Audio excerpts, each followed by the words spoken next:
Bien, segundo video. Sigamos trabajando ahora con otras patologías, ¿sí?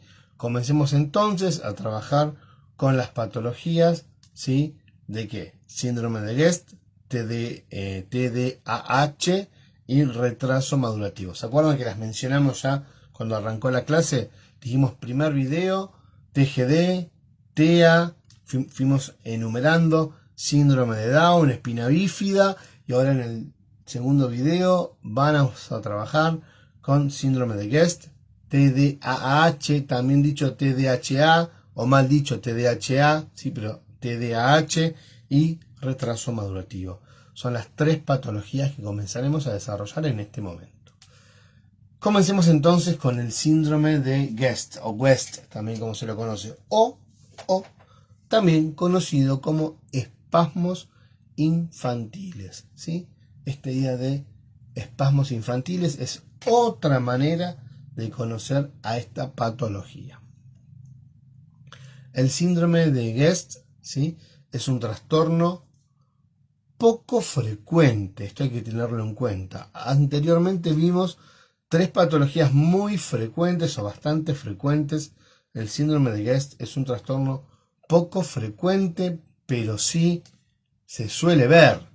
¿Sí? No es, bueno, si las patologías que uno suele tener en el aula, pero sí es muy probable que aparezca un caso cada tanto. Por eso lo vemos. Es un trastorno poco frecuente caracterizado por la asociación de espasmos epilépticos, retraso psicomotor y un patrón, vamos de a poquito con esta palabra, y un patrón de electroencefalografía interictal ipsorrítmica. ¿Sí? Ya la vamos a explicar, no es tan complicada. ¿Sí? Electroencefalografía, ¿sí? Interictal ipsorrítmica. Bien. El síndrome de Guest, ¿sí? Igual lo tienen escrito en el apunte, tranquilos. El síndrome de Guest es el tipo más frecuente es el tipo más frecuente, si bien es un trastorno, como dijimos, poco frecuente, es el trastorno más frecuente de los trastornos vinculados a la encefalopatía epiléptica, ¿sí? Puede ocurrir en niños que son sumamente sanos o en niños por los demás sanos, pero también en niños con un desarrollo cognitivo anómalo. Es indistinto, ¿sí? Es una, entonces, encefalopatía epiléptica dependiente de la edad y está caracterizada por tres rasgos fundamentales.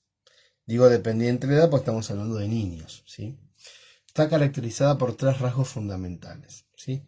Los espasmos epilépticos por un lado, el retardo del desarrollo psicomotor por el otro, y por la presencia de un patrón electroencefalográfico de ipsorritmia. ¿Se acuerdan que había dicho? Que se detecta obviamente en el electroencefalograma. Aunque puede ocurrir que algunos de estos tres rasgos fundamentales, alguno de estos rasgos esté ausente. Pueden darse, por ejemplo, dos rasgos. Esta condición, esta patología puede presentarse aproximadamente en un caso entre 4 a 6.000 bebés, ¿sí? Entonces, dependiendo la muestra que se tome, ¿sí? Se da un caso en 6, podríamos decir, en 6.000 niños, entre 4 y 6 es muy amplia la brecha que se manejan esto de la incidencia, pero podemos rondear en 5, un caso en 5.000, ¿sí? En 5.000 bebés nacidos vivos, y por lo general es una patología que se da dentro de los bebés varones, ¿sí? Dentro de lo que sería el sexo masculino. Es decir, los niños se ven afectados con mayor frecuencia que las niñas. Así como, por ejemplo, el síndrome de Rett es propio de las niñas porque los niños con esta patología no sobreviven o al embarazo no sobreviven los primeros días de vida después de haber nacido, ¿sí? O el autismo es más propio, ¿sí? Es más frecuente, no propio, más frecuente en varones que en mujeres, así el síndrome de Guest es más frecuente en niños, ¿sí? Que en niñas. ¿Cuáles son las causas? ¿Cuál es la etiología de esta patología? La etiología, las causas, ¿sí? Es decir, el origen del síndrome es variable. Entre el 70 y el 80% de los casos se detectan por justamente anomalías cerebrales. Las causas más comunes de estas anomalías son malformaciones, ¿sí? Las más frecuentes es la esclerosis tuberosa, conocida también con el nombre de enfermedad de Burnil, o secuelas que pueden ser de isquemia o meningoencefalitis. Puede haber también, o puede ser producto de lo que se le conoce como anomalías genéticas, como por ejemplo la trisomía 21 que ya vimos, o enfermedades metabólicas, como por ejemplo un trastorno de origen mitocondrial, ¿sí? Esto entre el 70 y el 80% de las personas que tienen esta patología tienen este origen. Ahora bien, hay alrededor de un 10% de los casos de síndrome de Guest que son, se los llama idiopáticos, ¿sí? En estos niños el desarrollo psicomotor es normal antes de la aparición de los espasmos y las contracciones. Y la hipsarritmia de la que hablábamos hoy son simétricas y responden a la medición, ¿sí? Es solamente el menor porcentaje de estos casos.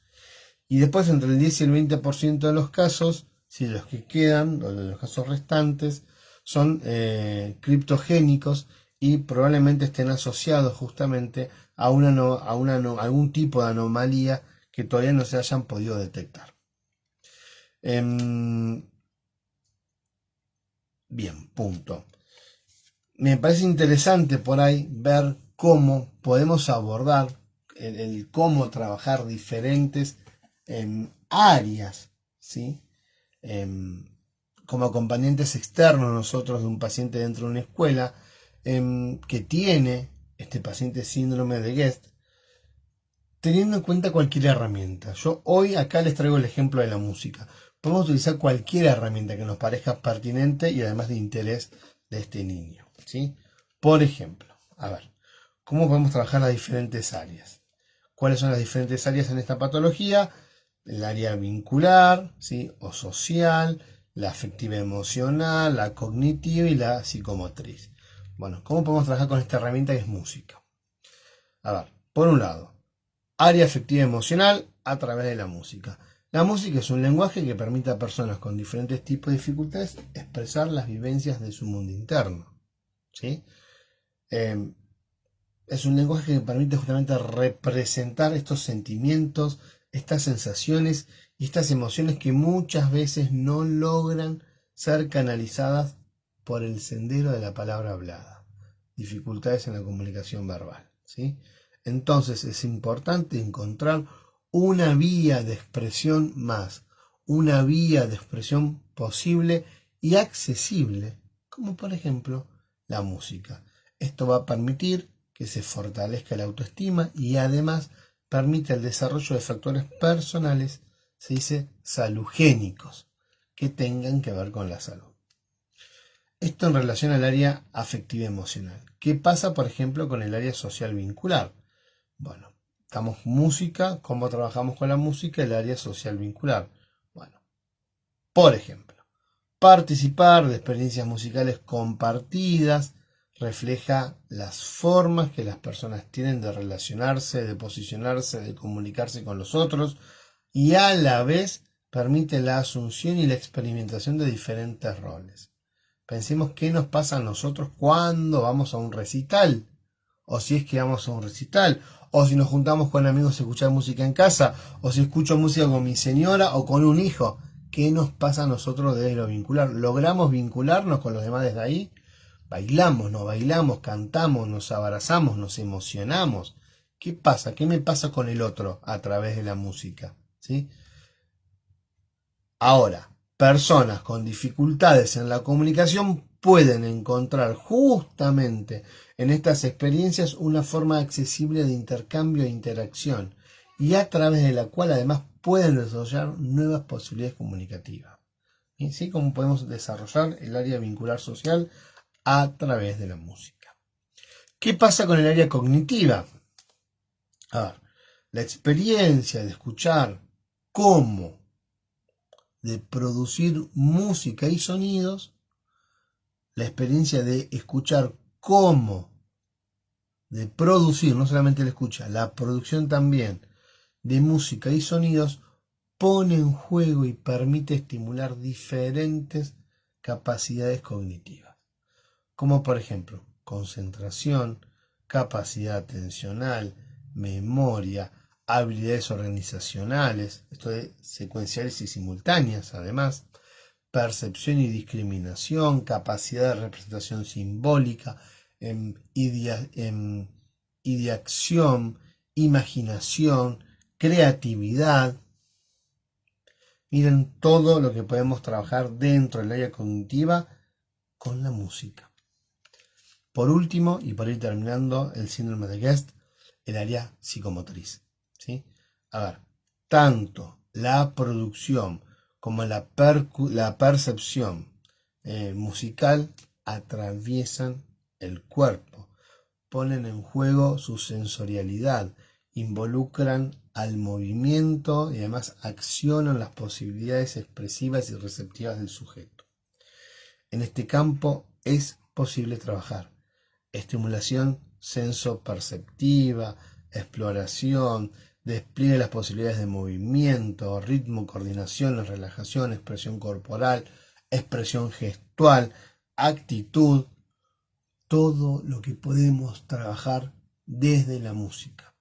Así como tomamos la música, podemos tomar cualquier otra herramienta e ir viendo cómo podemos ir trabajando esta patología, ¿sí?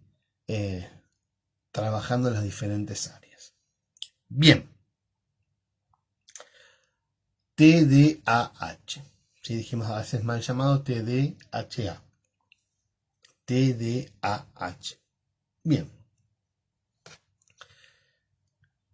Cuando hablamos de TDAH, hablamos de un trastorno por déficit de atención e hiperactividad. ¿Sí? Eso significa esta sigla. Trastorno por déficit de atención e hiperactividad. Podemos decir que este trastorno es una afección crónica que afecta a millones de niños y a menudo continúa en la edad adulta. El TDAH incluye una combinación de problemas persistentes como por ejemplo dificultad para mantener la atención, hiperactividad y la existencia de comportamiento impulsivo. ¿Cuáles son las causas? Bien, volvemos a lo mismo.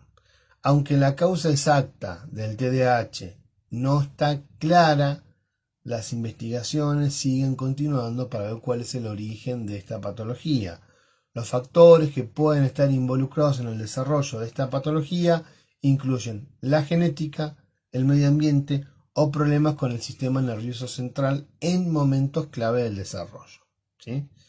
El déficit de atención o hiperactividad no tiene una única causa específica conocida, pero los factores genéticos están a menudo presentes. ¿Sí? Otros factores de riesgo que podrían llegar a generar o a intervenir en el proceso, ¿sí?, de formación de esta patología es el bajo peso al nacer, y por bajo peso me refiero a menos de 1,5 kg, ¿sí? Un traumatismo craneal, infección encefálica, carencia de hierro, apnea, es un tipo en realidad especial de apnea que se la llama apnea obstructiva del sueño, ¿sí? Y la exposición al plomo. Me estaba olvidando algo. Y la exposición al plomo. Entre los factores de riesgo se pueden incluir factores familiares consanguíneos, ¿sí? Padres o hermanos que tengan trastornos, ¿sí? Que tengan trastornos por déficit de atención e hiperactividad, u otros trastornos vinculados a la salud mental. Otro factor de riesgo es la exposición a toxinas ambientales, como dije recién, como el plomo, que se encuentra principalmente en pinturas y en las tuberías antiguas de los edificios, el consumo de drogas, el consumo de alcohol, el consumo de tabaco por parte de la mamá durante el embarazo. Ya hablamos de un nacimiento prematuro y de la incidencia de lo que es de un peso bajo. Es importante también desmitificar algo, ¿sí?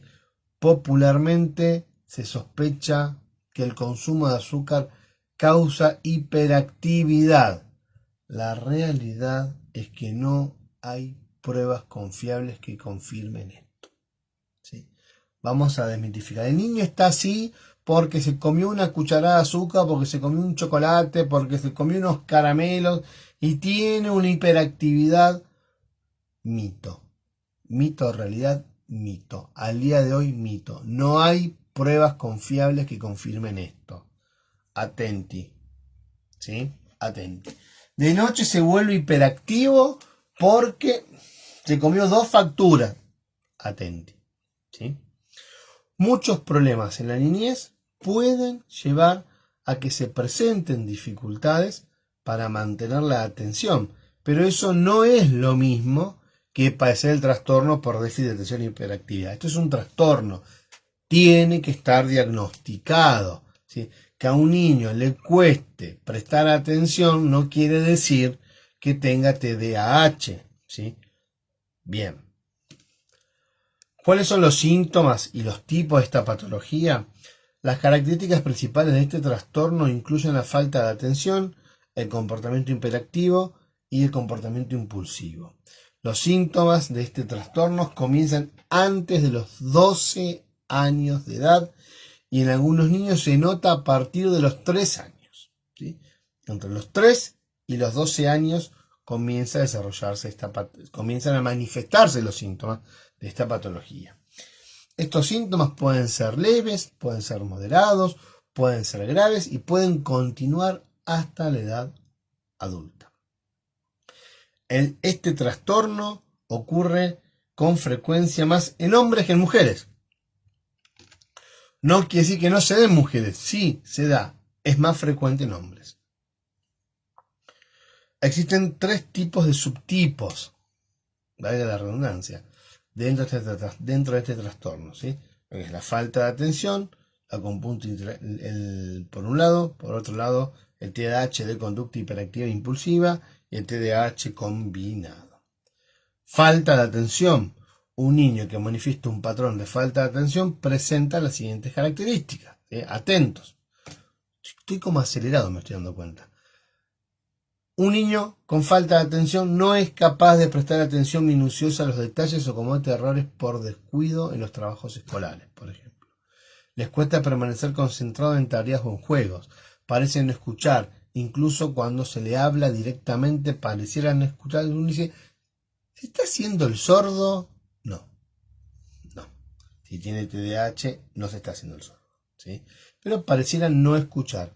Tiene dificultades para seguir instrucciones, no logra terminar las tareas o los trabajos escolares, tiene problemas para organizar tareas y actividades, evita o les disgustan las actividades que requieran un esfuerzo mental de concentración, como los deberes o la tarea de la escuela, pierde los elementos necesarios justamente para las tareas o las actividades, ¿sí? Por ejemplo, pierde los útiles escolares, los lápices, juegos, determinados juguetes, ¿sí? Se distrae fácilmente, se olvida hacer algunas actividades diarias, no en la escuela, sino también en la casa, como por ejemplo, se tiene que hacer la cama y se olvida de hacérsela, tiene que limpiarse el cuarto y se olvida de limpiarlo. Eso en relación, dijimos, a la falta de atención. En relación a la hiperactividad e impulsividad, un niño que manifiesta un patrón de síntomas de hiperactividad o de impulsividad a menudo presenta características como están inquietos, o dan golpecitos con las manos, o dan golpecitos con los pies, o se retuercen en el asiento, les cuesta permanecer sentados en el aula o en otras situaciones que no sean áulicas, también les cuesta permanecer sentados, están en contacto movimiento, van de un lado para otro, trepan en situaciones no apropiadas, tienen problemas para jugar o realizar actividades tranquilas, hablan demasiado, dan respuestas apresuradas o interrumpen a alguien que le está preguntando algo, interrumpe y le contesta, o le pregunta otra cosa, o le habla de otro tema absolutamente distinto. Tiene dificultades para lograr esperar su turno, interrumpe conversaciones, interrumpen juegos, interrumpen actividades, ¿sí?, que otros estén teniendo, o se entrometen en estas actividades o juegos. Y ahora, el tipo combinado es una mezcla de ambos síntomas, de todos estos síntomas, ¿sí? Es una mezcla de síntomas de falta de atención y síntomas de hiperactividad e impulsividad. ¿Qué más podemos decir? Existen otros tipos de afecciones que coexisten con este trastorno, ¿sí?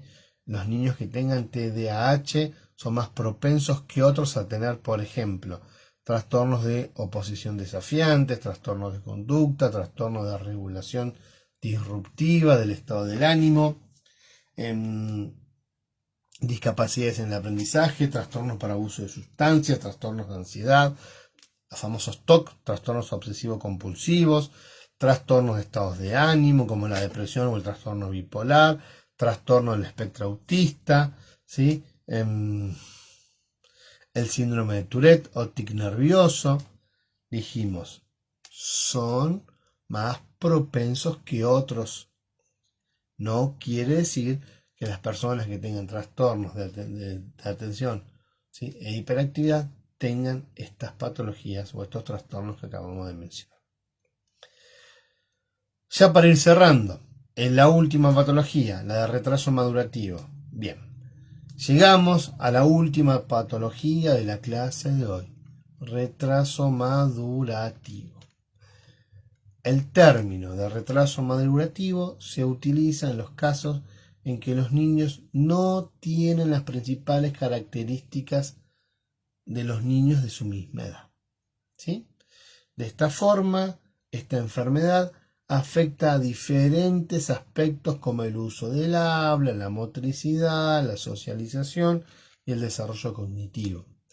El pronóstico de esta patología es muy favorable porque los más pequeños recuperan las diferencias respecto a los otros niños con el paso del tiempo, ¿sí? Solamente, hablando siempre de generalidades, será necesario que los más pequeños cuenten con el ambiente y las herramientas adecuadas para llevar a cabo esta recuperación a través de la estimulación y a través de la educación. El tratamiento va a estar centrado en la rehabilitación y en la superación de este retraso. ¿Cuáles son las causas más frecuentes de este retraso? Nacimiento prematuro, ¿sí?, la idea de aparición de problemas a lo largo del embarazo y el bajo peso del bebé, la carencia de estimulación, ¿sí?, esta idea de que en ocasiones la falta de estimulación puede relacionarse con alguna otra patología como la otitis, por ejemplo. Esto puede impedir la audición y a la misma vez provocar retrasos en el habla. Las pautas en la crianza. Los padres son los responsables de producir hábitos inadecuados a los pequeños o a los más pequeños, ¿sí? Fíjense, esto de la no ley, esto de la no rutina, esto del no hábito o del hábito no adecuado podría llegar a ser una de las causas de este tipo de retraso. Pero también están las famosas causas desconocidas. Hay un porcentaje concreto de casos de retraso madurativo o de retrasos en la maduración que no presentan causas diagnósticas conocidas. No se sabe. Los principales síntomas del retraso madurativo son dificultades en el desplazamiento y en el habla, no tienen interés en enseñar sus juguetes al resto de las personas, ¿sí? Muchas veces desconocen o no saben su nombre, los niños, ¿sí? O cuando los escuchan no reaccionan, no les dan importancia, no muestran curiosidad por los objetos que uno les puede llegar a enseñar, no reaccionan ante las voces familiares ni otro tipo de sonidos, no son capaces de imitar a los adultos, muestran poco o nulo interés, por ejemplo, por jugar con sus juguetes o sus juegos, entre otros tantos síntomas. Vuelvo a decir esto. Ampliación, internet, hay un montón de contenidos, además del material que nosotros le estamos pasando, que es totalmente reducido.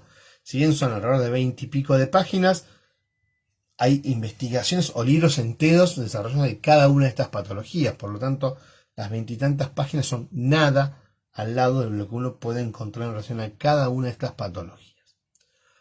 Chicos, hasta acá el último video de hoy, el segundo video de hoy. ¿Sí? Buena jornada.